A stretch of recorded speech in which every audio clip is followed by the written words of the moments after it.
Olha isso, tanque de guerra, falha de comunicação, ataque cibernético, desastres naturais, inundações. Você já tinha visto esse manual?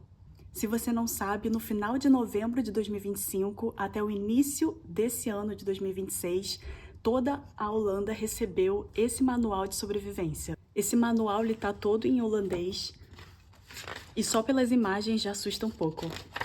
Todas essas imagens aqui, além de carro de ambulância, polícia, bombeiros.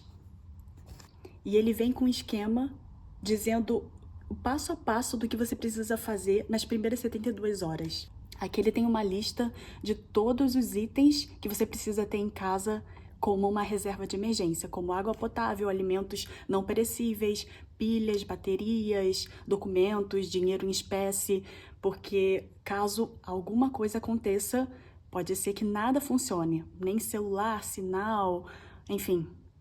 Além disso, ele veio com esse folheto que é o plano de emergência da sua família. Ou seja, em casos de emergência, como vocês vão proceder, quais são os contatos, onde vocês vão se encontrar.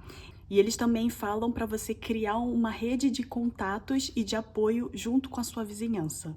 A verdade é que a União Europeia, ela já fala sobre isso há muitos anos, de preparar a população, criar uma reserva de emergência para caso algum tipo de crise ocorra no país. Mas tem pessoas que acreditam que algo está prestes a acontecer e que o governo não contou tudo.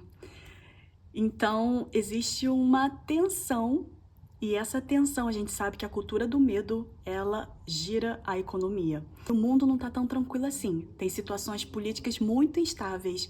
Então, aquilo que aconteceu recentemente com a Venezuela, discussões sobre a Groenlândia, o futuro da OTAN, tensões políticas entre os Estados Unidos, Rússia e outros países da União Europeia. Além disso, ameaças políticas, militares e invasões territoriais.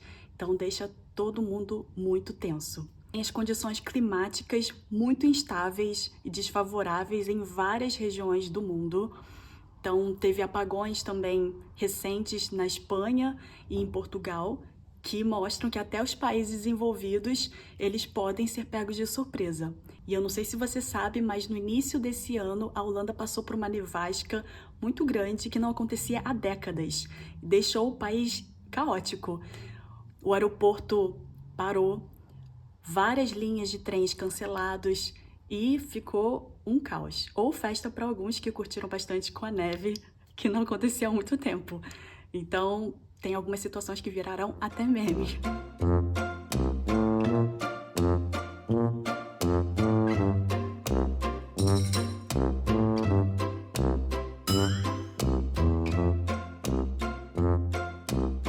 E uma curiosidade é que grande parte da Holanda, na verdade, Países Baixos, o nome correto, ele fica abaixo do nível do mar.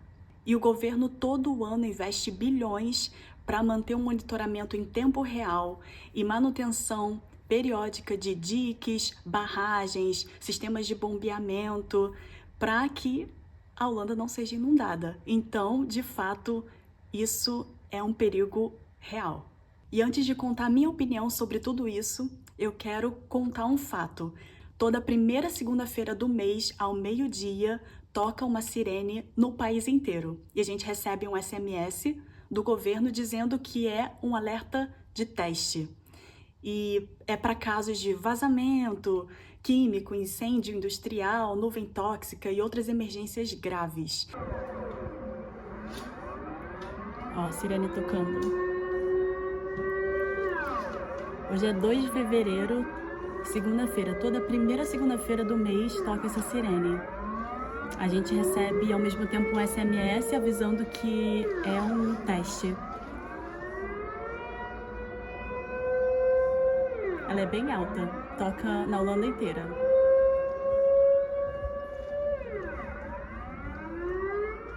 Então, a recomendação, quando a sirene toca em horários que não são esses momentos de teste, é que você se abrigue em algum lugar fechado, feche todas as janelas e portas, desligue todo o sistema de ar-condicionado, ventilação e você aguarde notícias oficiais do governo. seja pelo aplicativo, ou por SMS, ou pelo rádio, ou nos sites.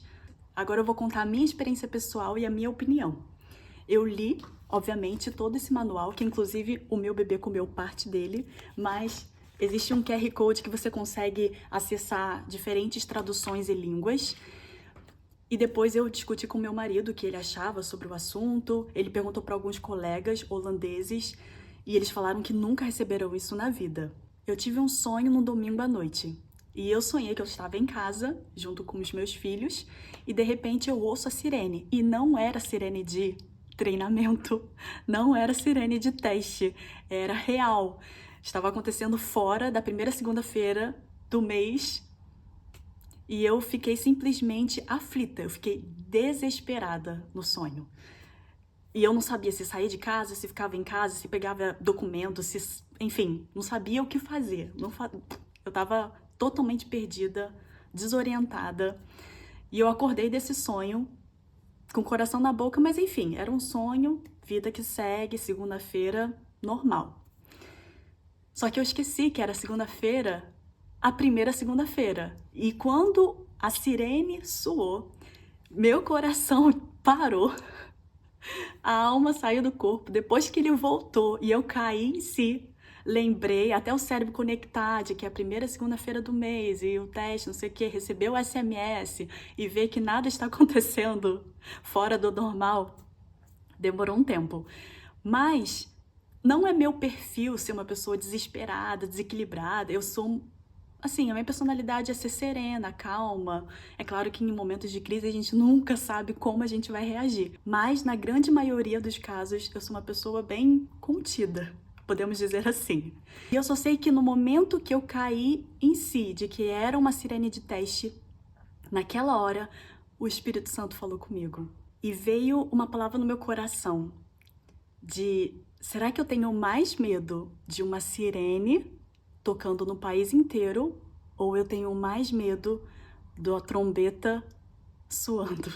Eu não sei se você sabe o significado da trombeta na Bíblia, em Apocalipse, mas ele simboliza o anúncio do juízo final, a volta de Jesus. E eu logo me lembrei de um versículo que está em Mateus 10, 28, eu vou ler aqui, e ele fala assim: não tenham medo dos que matam o corpo, mas não podem matar a alma.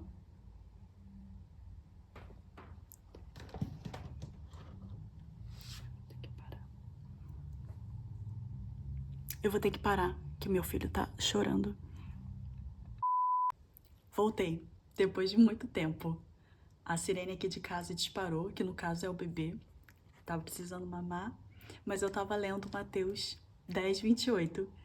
Que ele diz assim: não tenham medo dos que matam o corpo, mas não podem matar a alma. Antes tenham medo daquele que pode destruir tanto a alma como o corpo no inferno. É um versículo muito forte, bem impactante. E assim que eu vi a sirene, esse versículo veio na minha cabeça. É como se todo aquele medo que eu tinha de acontecer alguma guerra, desastres naturais, medos dos homens, se transformou num temor a Deus. Nós somos corpo, alma e espírito. E às vezes a gente se preocupa e cuida tanto das coisas relacionadas ao corpo que a gente se esquece de cuidar da nossa alma e do nosso espírito. O seu corpo pode estar muito seguro, protegido, bem cuidado, mas e o seu espírito? Você sabe para onde você vai depois da sua morte? Existe uma paz e um refúgio que não é bunker, não é vidro blindado, não é uma porta trancada, reforçada, que vai te proporcionar. Mas só Deus, Ele pode trazer essa paz. E não existe lugar mais seguro do que na presença de Deus, do que debaixo das asas dele. O que adianta ter todo um kit de sobrevivência e não ter paz para viver? Às vezes preso numa crise de pânico, com fantasmas e vozes na cabeça que te assombram dia após dia, te desencorajando para viver. Esse guia realmente me fez pensar muito. E me fez pensar em Deus. E lembrar que existe um outro manual, muito mais importante, que me prepara para quando a trombeta soar. Esse manual, ele não me trouxe medo, mas ele me lembrou do temor a Deus. O medo, ele afasta, ele distancia de Deus. mas o temor a Deus, ele aproxima, ele nos move em direção a Ele. E Ele nos leva a viver uma vida de obediência para viver a vontade, cumprir com a vontade dele. É claro que como humana, feita de carne e osso, eu tenho medos, mas não é um medo que me aprisiona, que me paralisa, que me impede de avançar, de sonhar, de viver. O problema é quando esse medo, ele te congela e você fica trancado, você fica paralisado e você não consegue mais fazer absolutamente nada. Então o medo, ele realmente nos paralisa, mas o temor a Deus, ele nos impulsiona para viver coisas extraordinárias e também para ser corajoso e enfrentar vários desafios e situações naturais que vão surgir na nossa vida. Estamos em alerta? Sim. Estamos em pânico? Não. De pouco em pouco a gente está montando o nosso kit de emergência conforme as instruções do governo, até porque prevenção é agir com sabedoria. E caso você queira saber mais, eu coloquei o link desse manual na descrição. E me conta nos comentários o que você acha desse guia de sobrevivência. O que você faria se você ouvisse a sirene tocando? Espero que vocês tenham gostado desse vídeo e até a próxima!